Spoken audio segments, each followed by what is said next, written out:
poursuivons notre série de formations dans la sécurité des ports de switch. Dans cet épisode où nous allons explorer les différentes vulnérabilités qui se présentent dans le processus de communication ARP qui est abordé dans l'épisode précédent. Et dans cet épisode, nous allons explorer les différentes vulnérabilités.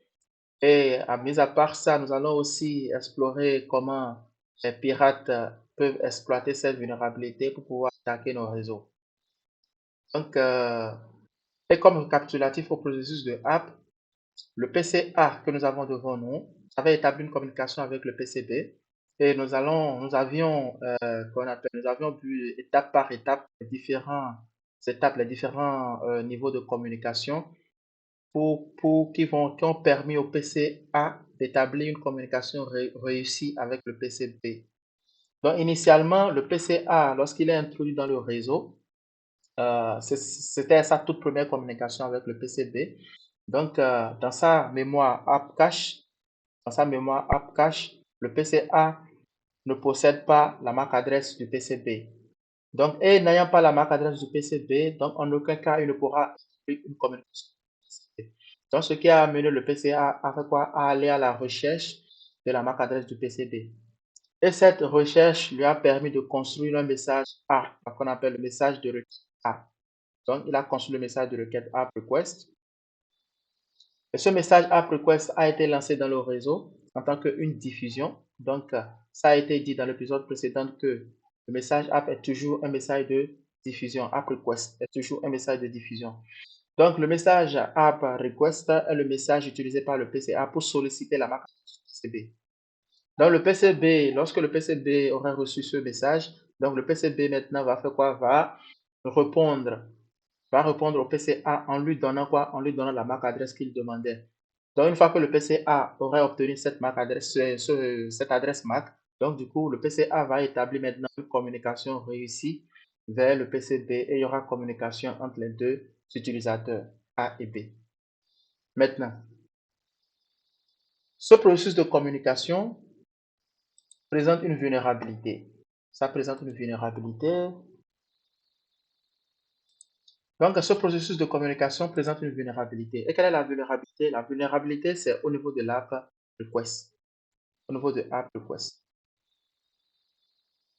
Le fait que le message de requête d'ARP un message de diffusion, cela constitue une vulnérabilité pour les utilisateurs de ce réseau ou pour ce processus de communication. Maintenant, quelle est la vulnérabilité? En quoi la nature de la requête d'ARP étant une diffusion, en quoi cela constitue une vulnérabilité pour le processus de communication ARP? Cela constitue une vulnérabilité dans le sens où les pirates peuvent s'infiltrer dans le réseau. Ça peut créer ce qu'on appelle une attaque. Ça peut donner naissance à une attaque qu'on appelle. Quelles sont les attaques que cela peut engendrer? Ça peut engendrer l'attaque qu'on appelle le vol de port de switch.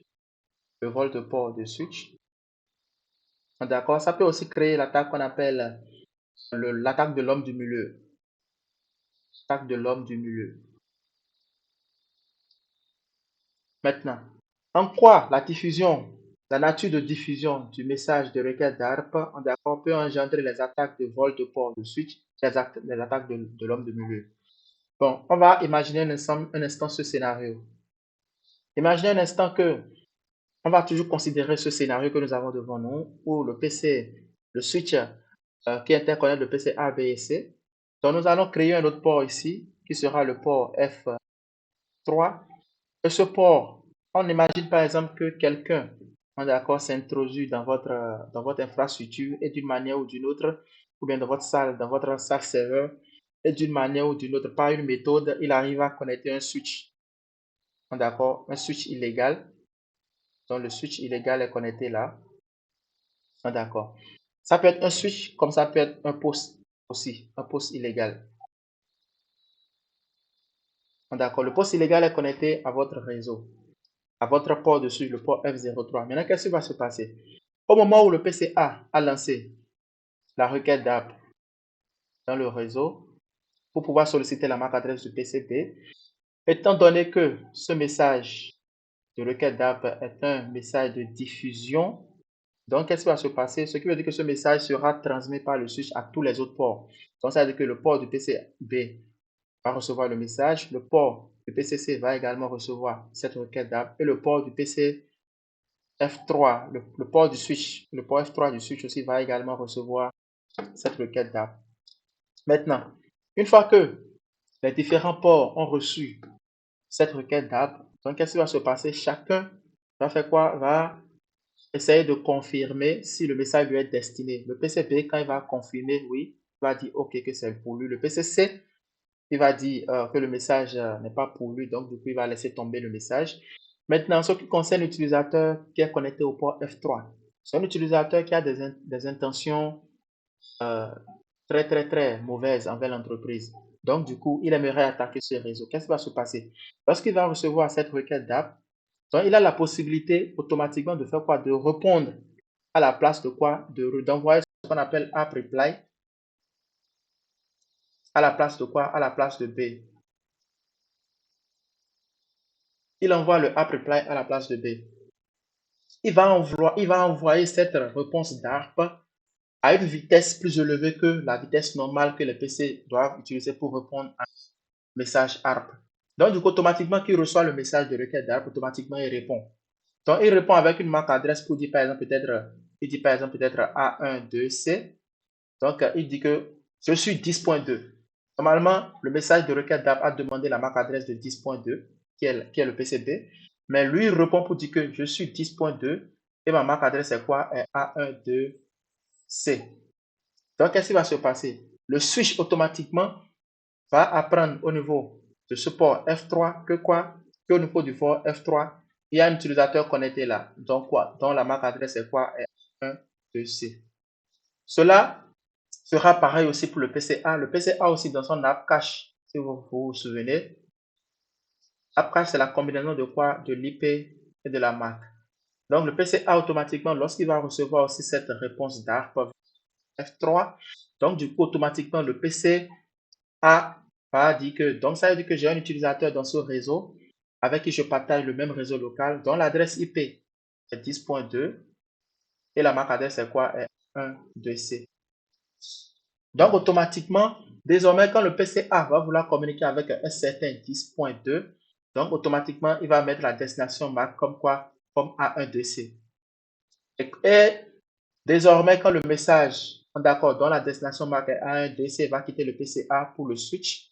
Donc, automatiquement, quand le switch verra le message, le switch va faire quoi? Le switch va envoyer d'abord en première position le message vers le port F3. D'accord? Maintenant, l'utilisateur légal qui est assigné au port F3, qui s'est positionné au port F3, va faire toutes les modifications, va insérer tout ce qu'il veut insérer dans la trame, va mettre des virus, tout et tout.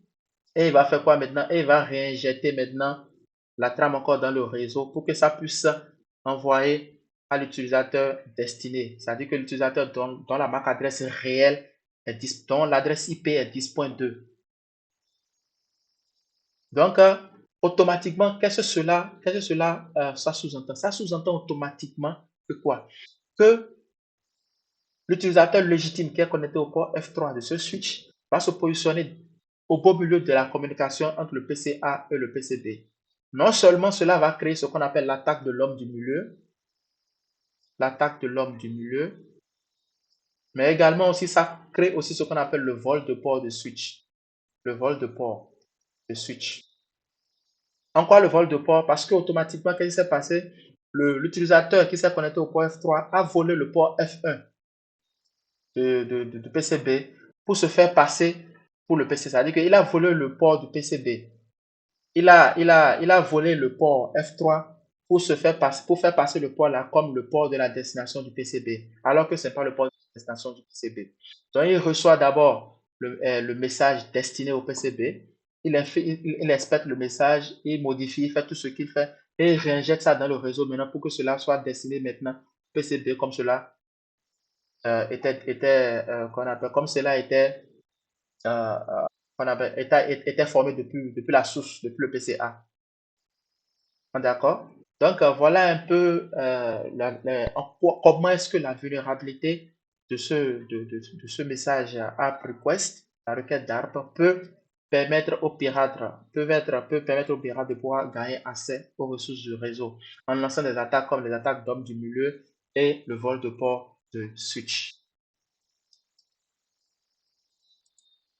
Donc, le fait que le message de requête d'ARP un message de diffusion, donc cela constitue une vulnérabilité, cela pose une vulnérabilité pour les utilisateurs du réseau dans le processus de communication ARP. Donc, et cette vulnérabilité, la manière dont nous venons de l'expliquer, peuvent être exploitées de cette manière pour pouvoir créer des attaques de l'homme du milieu et aussi des attaques de vol de port de switch. Maintenant, il y a d'autres manières. Il y a aussi une autre manière de pouvoir créer aussi l'attaque de l'homme du milieu. D'accord? En utilisant aussi également une vulnérabilité qui existe toujours dans le processus ARP. Donc, imaginez aussi ce scénario. Un instant. Donc, imaginez aussi ce scénario, par exemple, où il y a, comment on appelle, il existe un message, d'accord, de ARP. Le message ARP, nous avons abordé deux messages dans l'épisode précédent. Il y a le ARP request, qui est la requête d'ARP. Il y a le ARP reply, qui est la réponse à la requête d'ARP. Maintenant, il y a aussi un autre message ARP qu'on n'a pas abordé, qu'on va aborder dans cet épisode, qui est le gratuitous ARP.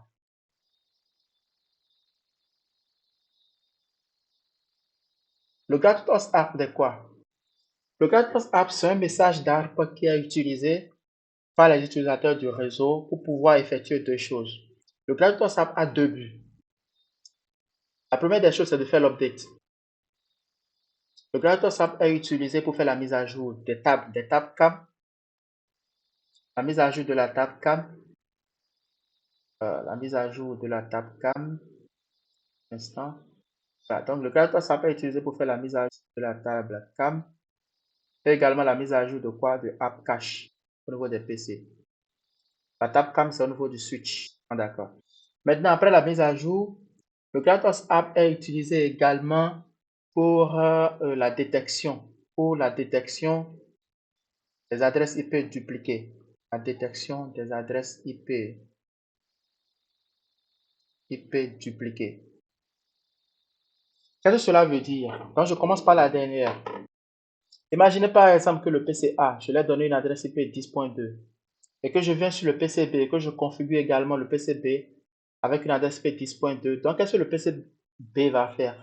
Avant de commencer par utiliser cette adresse, donc le PC B va vérifier si l'adresse IP 10.2 là est disponible dans ce réseau, si ce n'est pas encore utilisé ou bien ce n'est pas encore attribué à un autre utilisateur dans ce réseau local.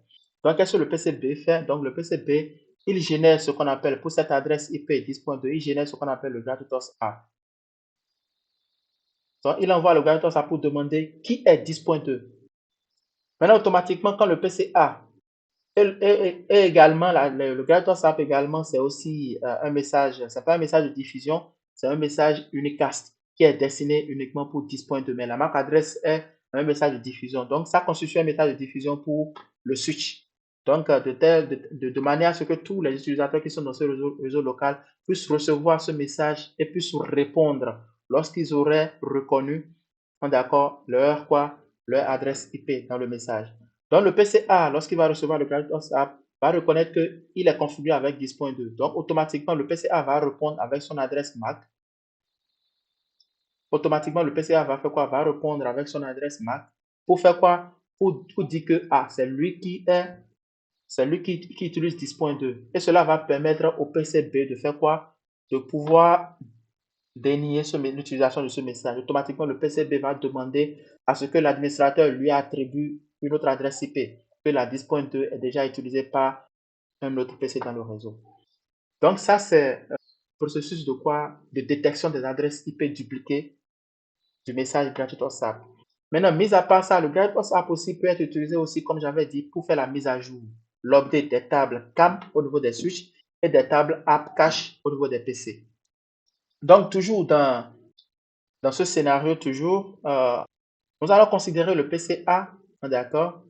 Lorsque le PCA est introduit dans le réseau pour la première fois, il utilise un port. Le PCA utilise le port F0. Mais imaginons par exemple, le PCA ne sait pas si le port F0 là s'il est le premier utilisateur qui utilise ce port. Peut-être qu'il y avait déjà un utilisateur qui était connecté à ce port avant que lui ne soit connecté. Donc, du coup, qu'est-ce que le PC a fait? Automatiquement, lorsqu'il sera attribué une adresse IP 10.1 ou bien 10.10, et il verra que cette adresse IP n'est pas dupliquée, donc automatiquement, qu'est-ce qu'il fait? Il envoie également le Gradient WhatsApp au niveau du switch pour dire au switch que quoi? Switch, je suis le port F, je suis connecté au port F0. Je ne sais pas quel utilisateur était connecté là. Je ne sais pas quelle adresse MAC tu avais déjà enregistrée sur ce port. Mais moi, je me présente en tant que le nouveau utilisateur. Donc, ma MAC adresse maintenant est quoi? 1111. Vous voyez un peu? Donc, du coup, le switch reçoit ce message gratuit WhatsApp pour faire la mise à jour de sa table CAM pour dire que, OK, au niveau du port F0, le nouveau utilisateur qui est là me dit maintenant que sa MAC adresse est quoi? 1111. Maintenant, ce message Tatos App ne va pas s'arrêter au niveau du switch. Ça va aussi prolonger son chemin jusqu'à arriver au niveau des utilisateurs, des autres PC également. Donc, le message va atteindre le PC B, le PC C. Automatiquement, donc, le PC B va aussi faire la mise à jour de son app cache pour dire que quoi? Pour dire à B que le PC B, je ne sais pas quel utilisateur tu connais comme 10.10 avant. Mais moi, je te dis que je suis le nouveau utilisateur dans le réseau, que je suis 10.10 et ma MAC adresse est 111. Cela va se passer aussi également au niveau du PCC, où le PCC va recevoir le message gratuit WhatsApp lui disant que quoi? Lui disant que il ne sait pas qui le PCC avait connu sous l'adresse IP 10.10, mais que lui, il est le PCA et qu'il est le nouveau utilisateur qui utilise l'adresse IP 10.10 et que sa MAC adresse est quoi? Est maintenant 3333. Maintenant, si vous avez suivi ce processus de gratuit WhatsApp, vous allez comprendre que Gratuitous App lui-même déjà constitue déjà une grande vulnérabilité pour les utilisateurs du réseau. Dans le sens où un pirate peut exploiter ça pour pouvoir s'infiltrer, pour pouvoir s'inscrire, pour pouvoir inscrire ces informations dans quoi? Dans la base de données du switch et dans la base de données des utilisateurs, de manière à rediriger les paquets vers lui. Vous voyez un peu? Et ça va créer l'attaque de l'homme du milieu. Donc, comment ça peut se produire? Voici comment ça va se passer. L'utilisateur au niveau du port F3 dont on avait dit est là. Son utilisateur au niveau du port F3 est là. Donc, c'est cet utilisateur, disons que c'est le PC 5. Qu'est-ce qu'il fait? Il va envoyer le message gratuit WhatsApp. La première des choses d'abord, c'est que quoi? Il va d'abord commencer par faire quoi? Par essayer. S'il connaît l'adresse IP du réseau 192, disons que l'adresse IP du réseau c'est 192.168.1.0 et c'est que c'est un /24. Donc, ce qui veut dire qu'il y a 254 possibilités d'adresses qui peuvent être utilisées dans ce réseau. Il y a l'adresse IP de 1.1 jusqu'à 1.254. Il va commencer par essayer les adresses IP là, une à une. Il va commencer par demander dans le réseau qui est 1.1, qui est 1.2, qui est 1.3, qui est 1.4, jusqu'à ce que ça va tomber sur un utilisateur vulnérable, un utilisateur qui sera victime de son attaque. Donc, du coup, qu'est-ce qui va se passer? Donc, automatiquement, supposons il demande maintenant qui est 1.10. Le PCA est 1.10. Donc, automatiquement, quand le cloud WhatsApp va arriver au niveau du PCA, demandant qu'il y a 1.10, donc automatiquement, qu'est-ce que le PCA? Le PCA va répondre pour dire que je suis 1.10 et ma MAC adresse est quoi? 1.1.1.1. Donc, automatiquement, le PC5 va dire maintenant, je mets la main sur un utilisateur du réseau dont l'adresse IP est 1.10 et la MAC adresse est 1.1.1. Donc, qu'est-ce qui va se passer? Donc, automatiquement, le PC5 désormais va maintenant envoyer encore le gratuit WhatsApp là pour dire aux autres utilisateurs, au PCB et au PCC et également au switch pour lui dire que switch, si tu avais déjà enregistré l'adresse IP, l'adresse MAC 1111 au niveau d'un port, je te dis désormais que je suis l'adresse MAC 1111 et j'ai déjà changé de port. Donc, mon port désormais, c'est le port F3. Je ne suis plus au port F00. Donc, qu'est-ce qui va se passer? Automatiquement, le switch va enregistrer le port F3 pour dire que 11111 est là. Maintenant, il y avait qu'on appelle un étudiant qui m'avait posé la question une fois pour dire que lorsque le switch va enregistrer que l'adresse MAC 111 n'est plus disponible au niveau du port F0, c'est maintenant disponible au niveau du port F3. Maintenant, qu'en serait-il de la MAC adresse qu'il avait déjà appelée au niveau du port F0? Excellente question. Au niveau du port F0, ici, il avait déjà appris aussi la MAC adresse 11111. Le switch avait déjà appris aussi la MAC adresse 11111. Donc, qu'est-ce qui va se passer? Chaque entrée dans la table CAM ont une durée de vie. Ils ont une durée de vie, on est d'accord, dans cette table. Lorsque une MAC adresse est enregistrée par le switch dans sa table CAM et que l'utilisateur qui détient cette MAC adresse est en inactivité, donc automatiquement, le switch va compter 5 minutes pour pouvoir enlever l'information qu'il a appris à travers le port 0. Il va enlever ça de sa table CAM. Donc, après 5 minutes, qu'est-ce qui va se passer? L'information de la MAC adresse 1 qu'il avait appris sur le port F0 sera supprimée par le switch. Et le switch va garder maintenant définitivement qu'il a appris récemment maintenant sur le port F3. Maintenant, ce message gratuitement SAP ne va pas s'arrêter là. Ça va aussi continuer son chemin jusqu'à... Ça va arriver au niveau du PCB, au niveau du PCC. Et ça va dire au PCB que celui que vous connaissez sur le port, sous l'adresse IP 1.10, n'est plus sur ce truc-là. Maintenant, je suis le nouveau utilisateur dont l'adresse IP est 1.10 et ma MAC adresse désormais, c'est un ou bien quoi que ce soit. Ils peuvent décider de le faire ou de ne pas le faire. Mais vu que la MAC adresse ici demeurera la même, donc du coup, ils n'ont pas besoin, il n'y aura pas de changement au niveau des PC, B et C. Mais il y aura un grand changement au niveau de quoi? Au niveau de la table MAC adresse du switch. Donc, et automatiquement, vous voyez comment le pirate peut exploiter cette vulnérabilité de Gratuit OSAP pour pouvoir voler le port de l'adresse 1. Le port de l'adresse 1 initialement, c'était le port F00. Donc, automatiquement, par le message gratuit OSAP, il s'est passé. Donc, le pirate, le PC5, a volé l'identité du port 111 et il a transféré ça au port F3, qui est lui son port. Donc, désormais, quand il y aura un message destiné à 1.10, on est d'accord, venant de n'importe quel PC, le switch automatiquement ne va plus envoyer ça par le port F0, il va désormais envoyer ça par le port F3. Donc cela, c'est une attaque massive qui peut vraiment se passer dans notre réseau et ça peut causer des dégâts pour nos ressources et ça peut aussi endommager nos utilisateurs et les données de nos utilisateurs. Donc, voilà un peu avec les deux différents scénarios que je viens de démontrer, les deux différentes vulnérabilités qui se présentent dans le processus ARP et comment les pirates peuvent exploiter chacune de ces vulnérabilités. Donc, nous avons exploité le processus de ARP, les vulnérabilités. D'accord, et nous avons vu l'attaque de vol de port de switch, comment ça peut se passer. Nous avons aussi comment le gratuitor ça peut être utilisé aussi pour créer l'attaque de vol de switch ou bien l'attaque de l'homme de milieu. Maintenant, le max spoofing. Donc, dans les épisodes à venir, nous allons explorer l'attaque de max spoofing et l'attaque de MAC flooding. L'attaque par inondation d'adresse MAC et l'attaque par usurpation d'adresse MAC. Donc, merci et je vous retrouve à bientôt.